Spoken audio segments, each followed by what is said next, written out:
Good evening, YouTube. My name is Lama Jigme Gyatso. This is the Buddha Joy Meditation School. Welcome to the first lesson of the Monday series of weekly webinars, meditation webinars, where we learn how to quickly master Buddha's path. Having said that, let's jump right in. I'm going to go into a screen share mode. This is a lovely image of the Yadam Red Tata. What is a Yadam? A Yadam is a visualized Buddha, real or imagined or merely archetypical. A fundamentalist might treat a Buddha as a god, crawling into its lap as if it's Santa and asking for favors. A liberal does not do such things. A liberal treats a visualized Buddha as a source of metaphors to help us on the path. Why do we require metaphors? Ask any neuroscientist and they'll tell you the human brain evolved to think symbolically. Yes, we might use language to implant metaphors and similes in our mind, but it's the images involved in those similes and metaphors that speak to the most deep hidden recesses of that mind. And having said that, let's jump right in.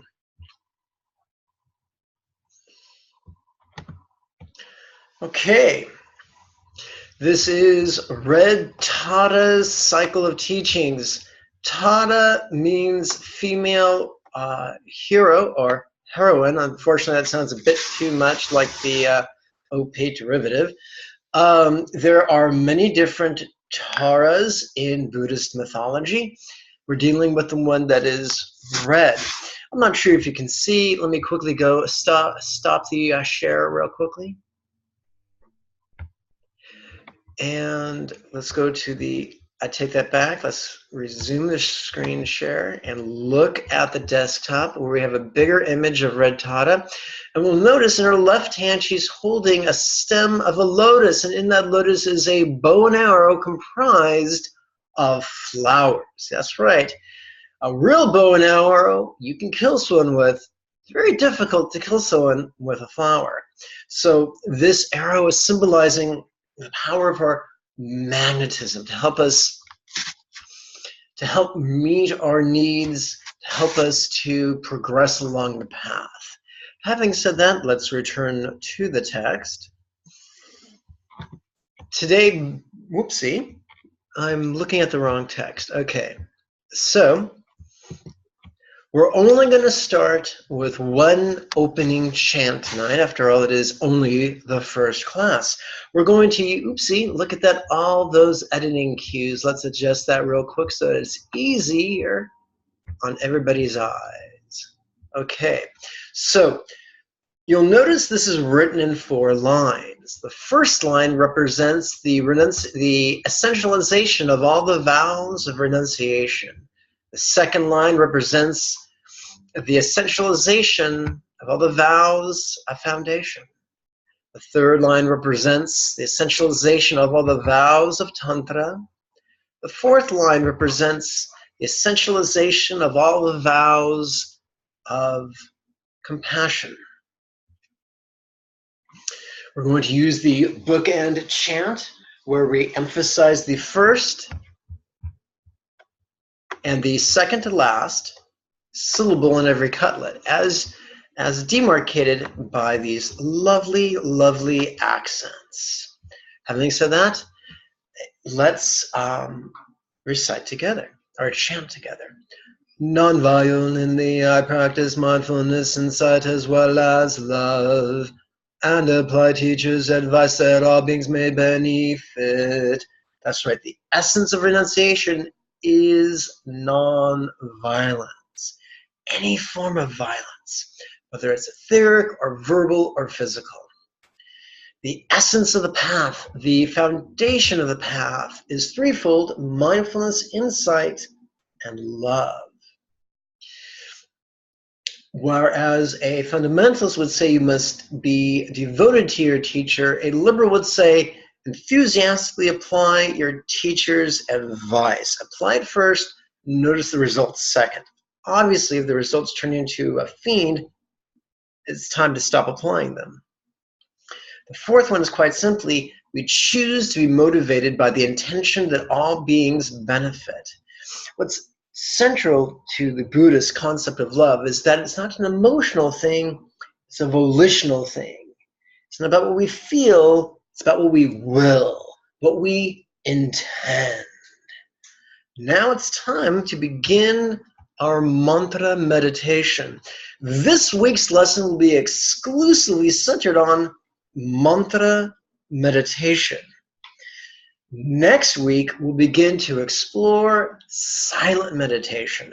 Now, there was a great Tibetan saint who taught in his last meditation manual that mantra meditation, if done correctly, is a complete path to enlightenment.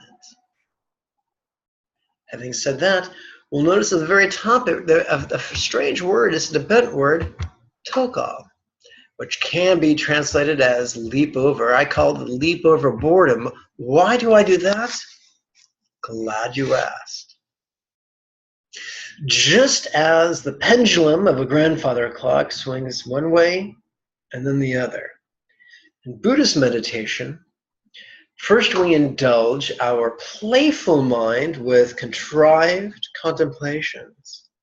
And then when our mind grows a little bit weary and enters into a peaceful state, we access spontaneous meditation.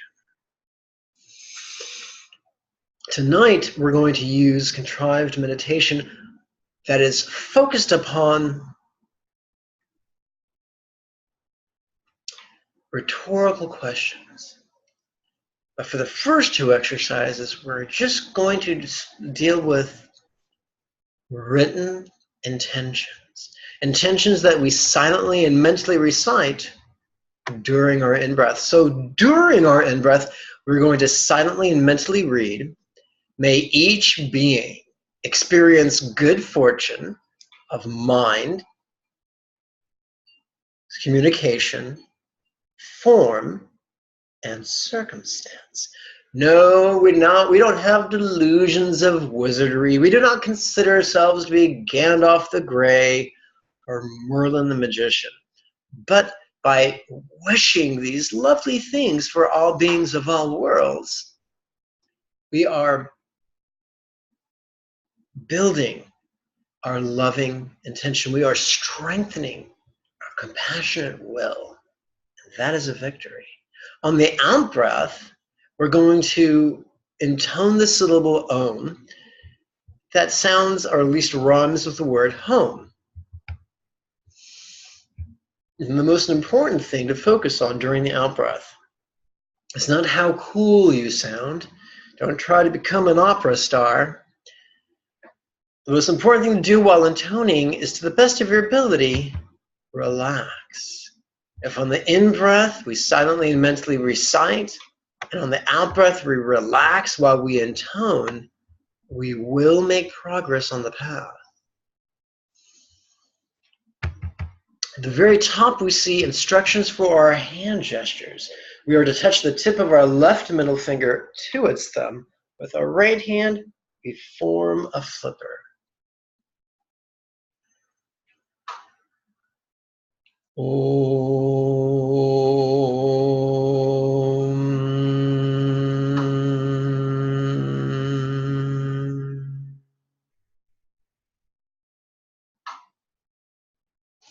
You gotta follow along if you want to get any results whatsoever.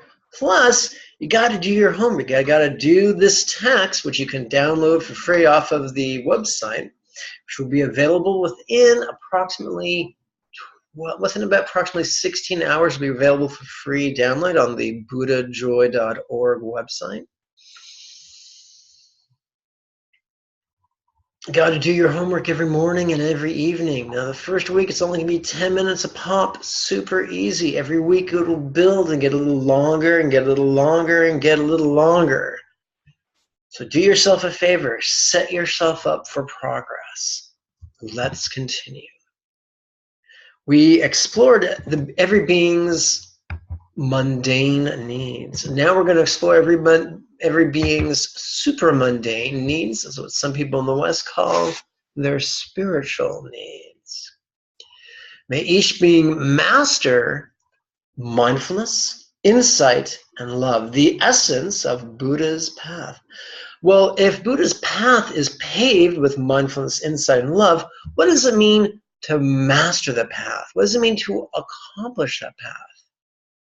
It means that we get so good at mindfulness, insight, and love that we are able to practice it spontaneously, habitually, easily, and effectively.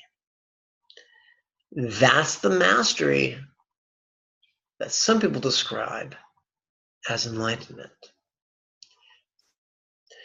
On the out-breath, we're going to play with the syllable ta, which kind of reminds us of the word hot toddy.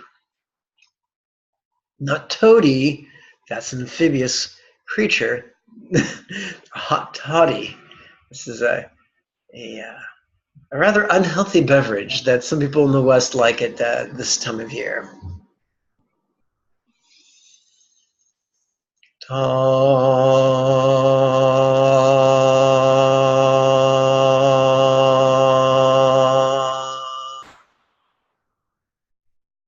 Most important thing is to relax as best you can during the intonation.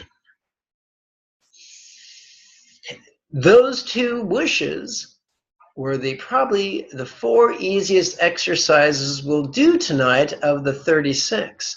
We're going to jump right into some things that might not make sense. That's okay. In future classes, they'll make more and more sense as you would come to class and as you do your homework. There's no way around it. You gotta do your homework every morning and every evening. We begin with the rhetorical question, what? What is a rhetorical question? It's a question we ask without expecting an answer. Let's pretend there are 2 types of questions. Hard-ass questions that require an answer. Lazy bastard questions that don't. Welcome to the lazy bastard path of enlightenment. So we ask the question, how could my mind be aware, yet as non-graspable as Red Tata's Tom of Light? Well, what the hell does that mean? Glad you asked. We already talked before that Red Tata was a figure of Buddhist mythology who helps us to symbolize various things. The 4 things we're concerned with Red Tata as symbolizing is mind, communication, body, and circumstance. So with this exercise, we're going to explore mind. Our mind is symbolized by the syllable tom. Doesn't matter which language you speak or which alphabet you use. Most of us who are watching this video speak English, and so we are most comfortable with the Romanized alphabet that you see before you. So we call it a Tom of Light. Now, how many people have watched videos on YouTube of someone playing with a laser pointer, and their pet cat is chasing the red dot all around the room, but tries the might, they can't catch it. Why? Because light is non-graspable. So light is a perfect metaphor for the non-graspability of things. What does that non-graspability mean in greater detail? Well, in greater detail, we'll have to wait about 5 more exercises. So it's just a few more minutes and it'll be made more clear analytically. But let's explore it viscerally. Okay, I'll bite. How then do we explore non-graspability viscerally? By relaxing into our intonation on the out breath. The more profoundly we relax on the out breath, the more viscerally we'll experience non-graspability. But don't take my word for it. Let's put it to the test right now. On the out breath, we're going to be playing with the syllable re. And so when dealing with Sanskrit or Tibetan transliterations, my basic rule of thumb is pronounce the consonants like they are in English and the vowels like they are in Spanish. In America, there are a lot of people who speak Spanish. So RE would be ray, as in the phrase sun rays. So let's do this right now.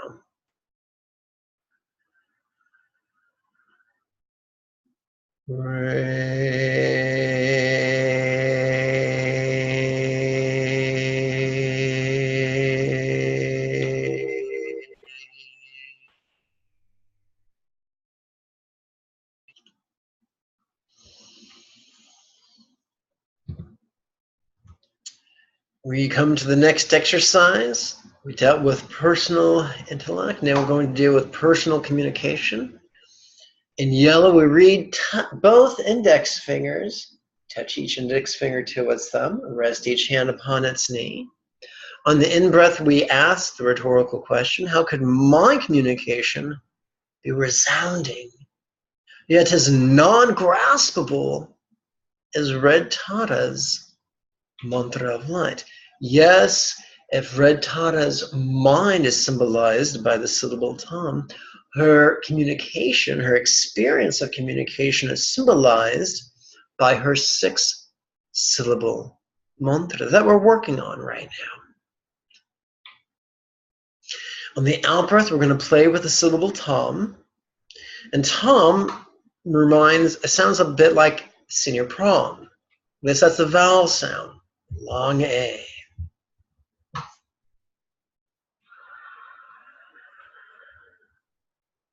Tam.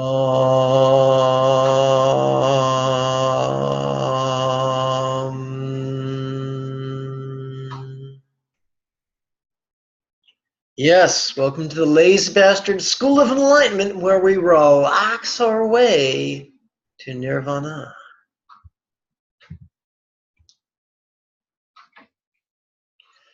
Personal physique. How can my body be sensual, yet as non-graspable as Red Tata's body of light? There are many fundamentalists who would burden their students with excessive visualizations. But as a liberal, I'm here to tell you this. If you focus on concentrating on a visualization, you're missing the point. In Patrul Rinpoche's last meditation manual, he said, all we need to get to enlightenment are 4 things. What are they? 1 yadam, 1 mantra, and the 2 bodhicittas of love and letting go. So our job right now is to explore that anything comprised of light is going to be non-graspable. And so if we explore the simile that our body, although sensual, could be as non-graspable as Red Tata's body of light, and then relax as best we can into the syllable so, as in the phrase sowing seeds. Let's do that right now.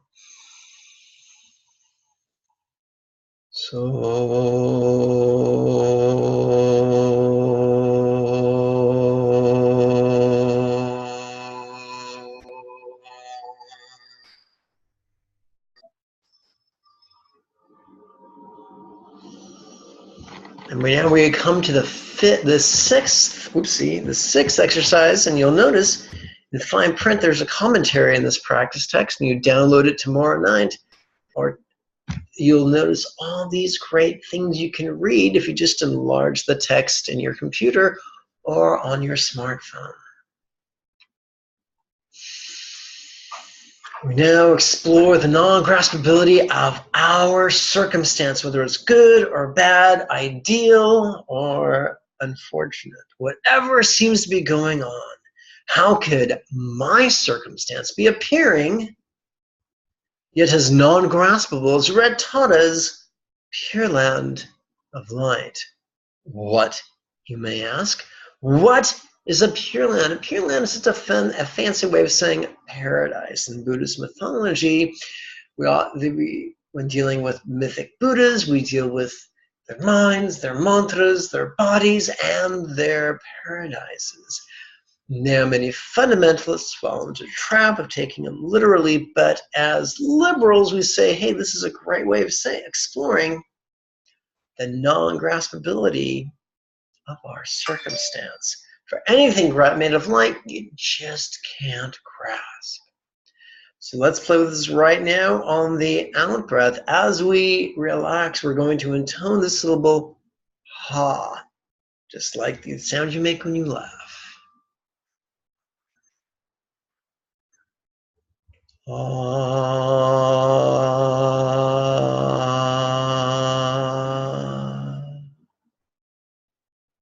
These past 4 exercises have been a visceral approach to letting go. That corresponds with both the Sita Mitra as well as the Yogacara schools of Buddhism. We're now going to take a more intellectual approach, which is in harmony with the Madhyamika school of Buddhism. Please touch the tip of your right ring finger to its thumb with your left hand. Please make a flipper. And now please rest both hands palm up upon their respective knees. For the next 3 exercises, we're going to begin exploring intellect again.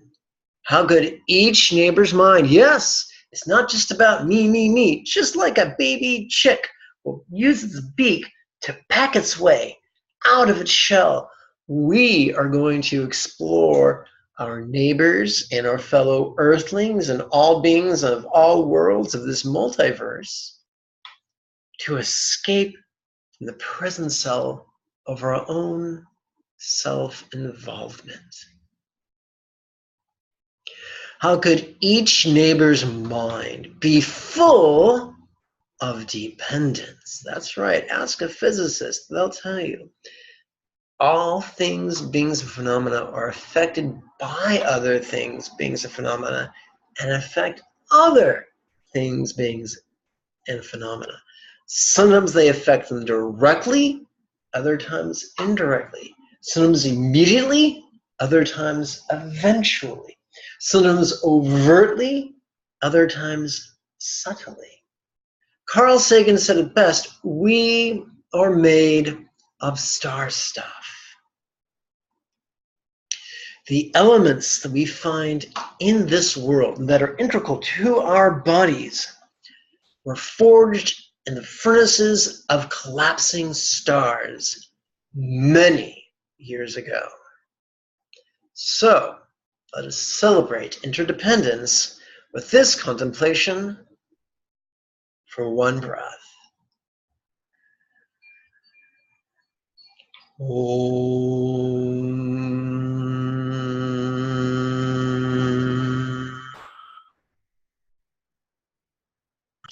And now we're going to do the old flip-flop. The opposite of full is void.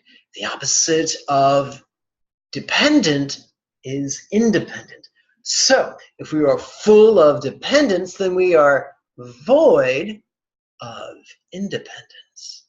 Therefore, in the in-breath, we silently and mentally ask, how could each earthling's mind be void of anything independent to grasp me? You might say, this hurts my brain. That's okay. That's the first time you're doing it. You do it twice a day, every day for the next 6.5 days. It's going to be child's play. Om Da.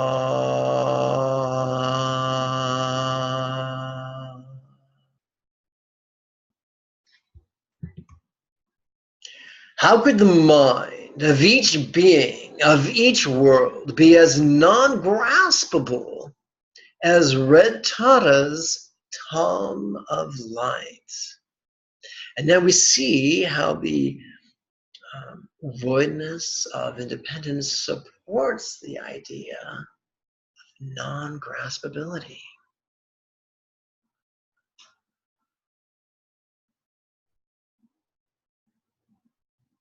Om Nare.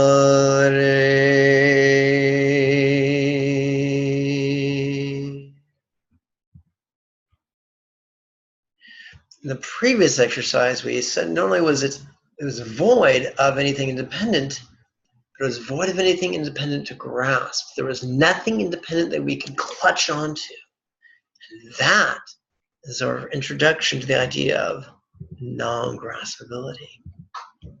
Now let's do it again. This time we're going to play with communication. Please touch your left little finger to your thumb. With your right hand, make a flipper. Rest your hands upon your knees. How could each neighbor's communication be full of change? After all, sound is an oscillation passing through a medium. Without oscillation, there can be no sound. An oscillation is just nothing more than very rapid change. Om Nare Nam.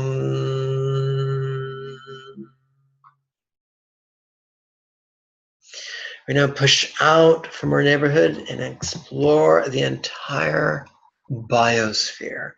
All things and beings, all beings of our world, whether they walk or crawl or swim or fly.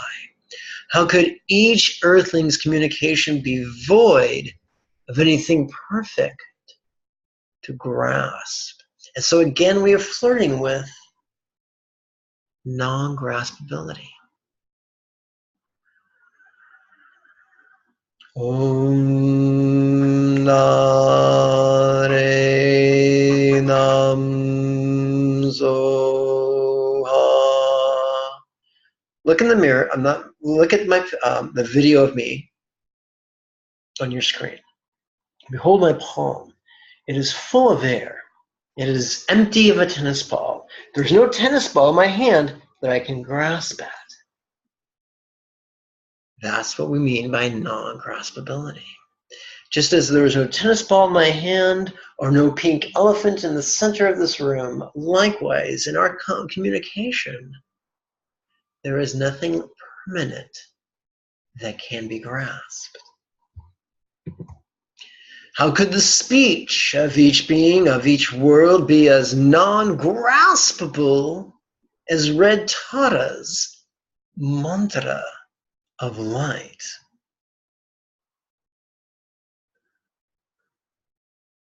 Om Nare Nam Zoha.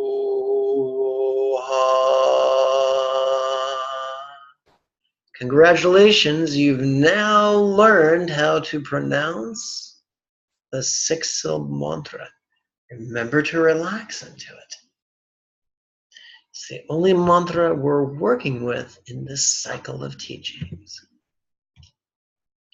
Please touch each middle finger to its thumb.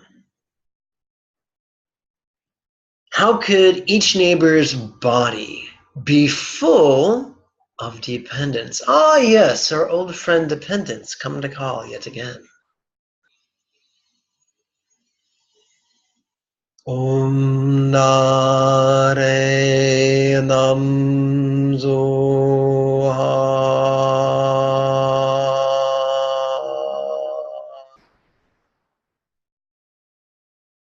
It's funny, my Indian teachers like me to trill my R's, my Tibetan teachers don't. So as a rule, I try not to trill when I speak Tibetan, but I do my best to trill when I speak Sanskrit.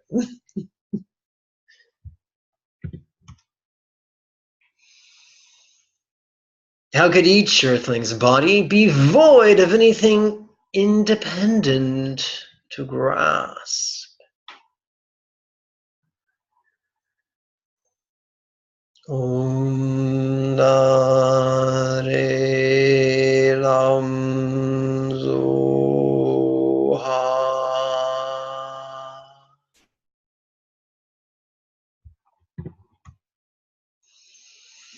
How could the body of each being of each world be as non-graspable as Red Tata's body of light? Pardon me.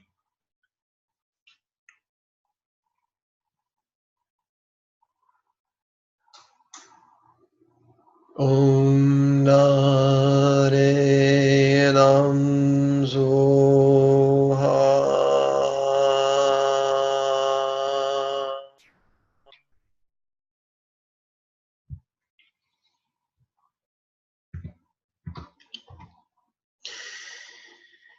Please touch the tip of your right index finger to its thumb. With your left hand, make a flipper. We turn our attention now to circumstance.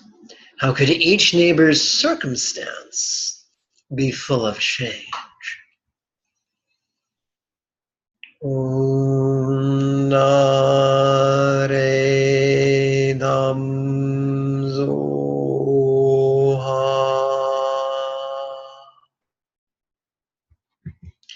How could each earthling circumstance, that includes us, how could each earthling circumstance be void of anything permanent to grasp?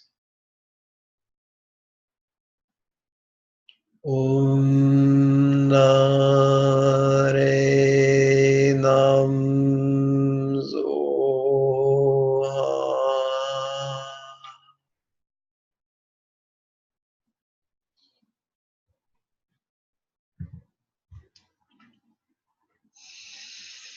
How could the place, and place here is a metaphor for circumstance. How could the place of each being of each world be as non-graspable as Red Tata's Pure Land of Light? And when you download this free PDF, you'll notice that this image here not only displays a likeness of the mythic Red Tata, the Buddha of enlightened activity, but it shows a lovely background with foothills and mountain peaks and clear skies and fluffy clouds. And that's just to symbolize an environment.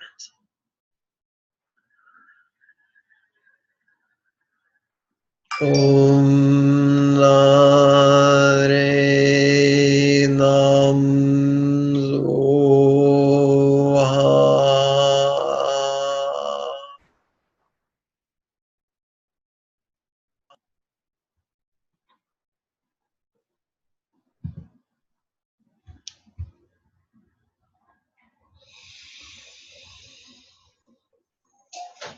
For the next 7 breaths, perhaps 8 breaths, no, 7 breaths, we're going to use metaphor to explore the folly of clinging. Please touch the tip of your left ring finger to its thumb. With your right hand, form a flipper. What could I cling to if each world now melted into this world? This is just figurative. I don't want Neil deGrasse Tyson writing me some hate mail. This is just a metaphor. Om Nare Nam Zoha.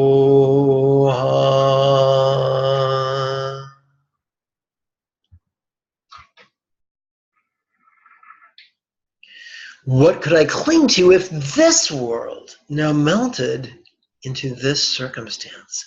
What is your circumstance? Is anything you can perceive with your 5 senses? It's anything you can see or hear or smell or taste or feel. Om Nare Nam Zoha.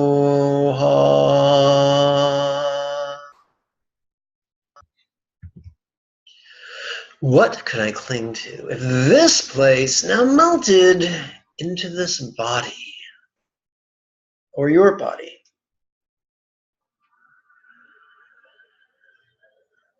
Om Nare Nam Zoha.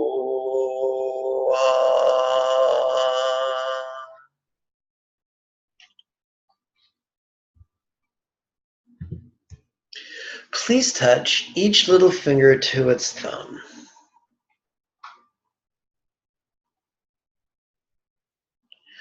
What could I cling to if this body now melted into this communication? For most assuredly, our bodies are far more coarse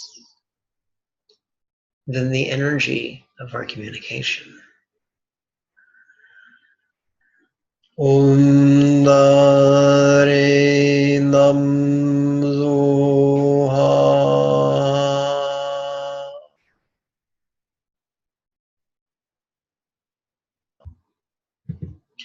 What could I cling to if this speech now melted into this mind? That's right, just like an umbrella closing up.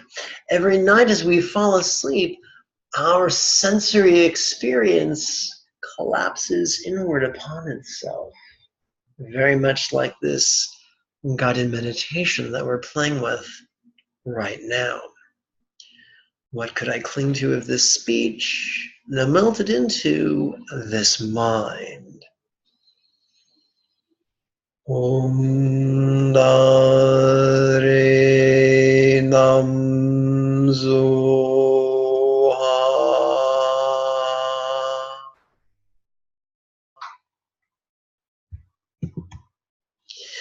What could I cling to if this mind now melted into a vast, empty void?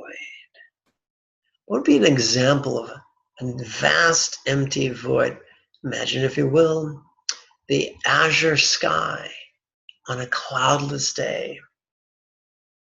That would be an empty void. You can see it, but you can't grasp it. Om Nare Nam Zoha.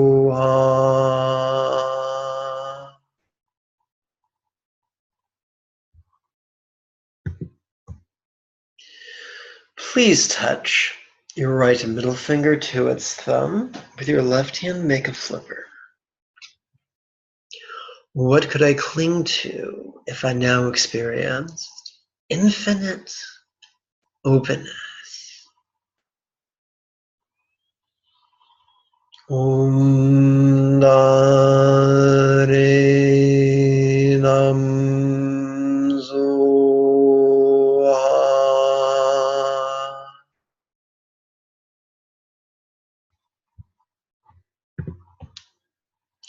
That concludes our contrived contemplations for this evening. Now we turn to spontaneous meditation. Yes, it's still going to be using a mantra, the exact same mantra. What is it that makes it different? Let's look at the wording. How relax into the awareness of this. This is underlined. It's the pronoun. It's a vague pronoun. And it refers to whatever spontaneously dances across our field of awareness, whether it's external or internal, physical or mental, pleasurable or painful, real, imagined or recalled, or fantasized, desired or dreaded. Now we practice complete vulnerability. We do not push away painful thoughts or emotions. We do not pull pleasurable ones to us. We're an open expanse. We're like the open sky that is neither distressed in the presence of clouds nor elated in their absence. Let's play with this right now. Om Nare Nam Zoha. Spontaneous meditation is sometimes described by some Tibetans as Trek Cho's slice through. Others describe it as resting in the nature of mind. Not to be confused with spacing out, because we're mindful and alert, as opposed to intoxicated on our own neurotransmitters.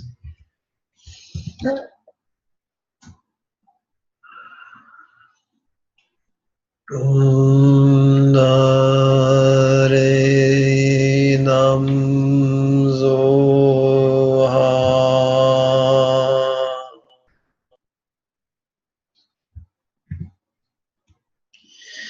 Please touch the tip of your left index finger to its thumb with your right hand, make a flipper, and we continue with spontaneous meditation. Om Nare Nam Zoha.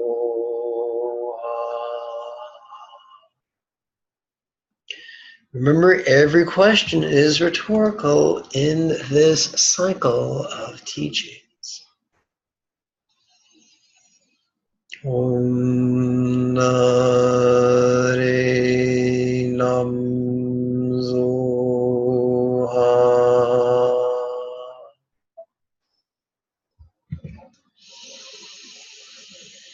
Om Nare Nam Zoha.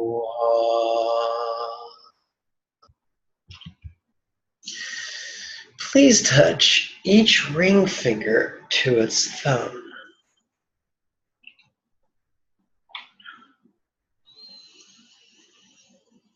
Om Nare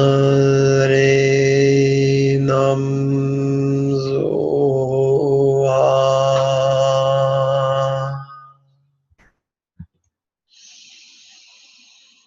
Om Nare Nam Zoha.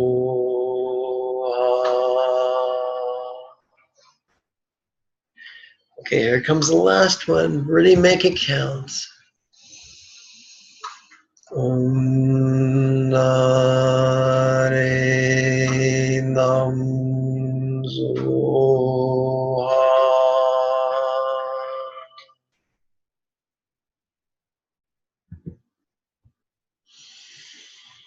Please touch the tip of your right little finger to its thumb with your left hand, make a flipper. The first two this is a set of 36 exercises. The first two are all about love. The last three are also all about love.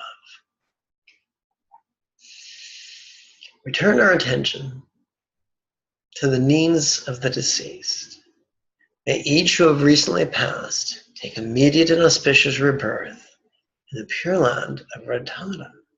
Now, literally, this might refer to an auspicious rebirth, where we're able to complete the path if we have not yet already. But what if it isn't literal? What if it's metaphoric? Maybe you could be just wishing everyone the opportunity and the means to practice spiritually.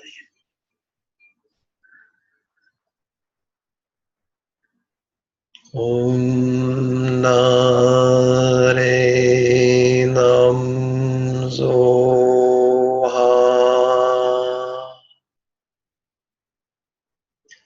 On a less maudlin note, may each being receive good fortune of mind, communication, body, and circumstance. These are universal mundane needs.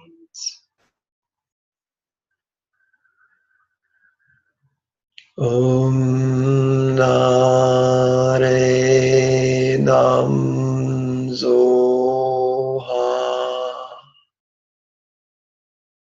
Our last contemplation of the evening.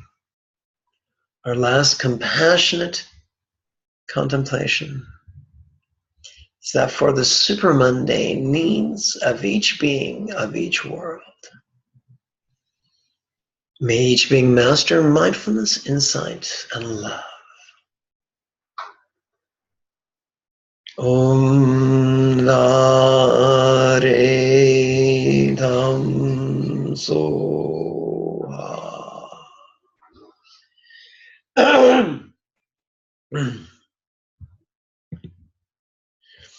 This is a list of all the different hand positions that we played with. If you wish, you can print this out and post it on your wall. The very last page of our practice text is a verbal chant. We began with a verbal chant and we end with a verbal chant of supermundane compassion. The first couplet describes the path. The second couplet describes mastery of the path. Let us chant. Bookend chant. May each being everywhere practice mindfulness and sata and love. Spontaneously, habitually, easily, and effectively. And that, my friends, is that. If you have questions about tonight's practice, please write them out very specifically, either on the YouTube page or on the commentary below this video on my Facebook page.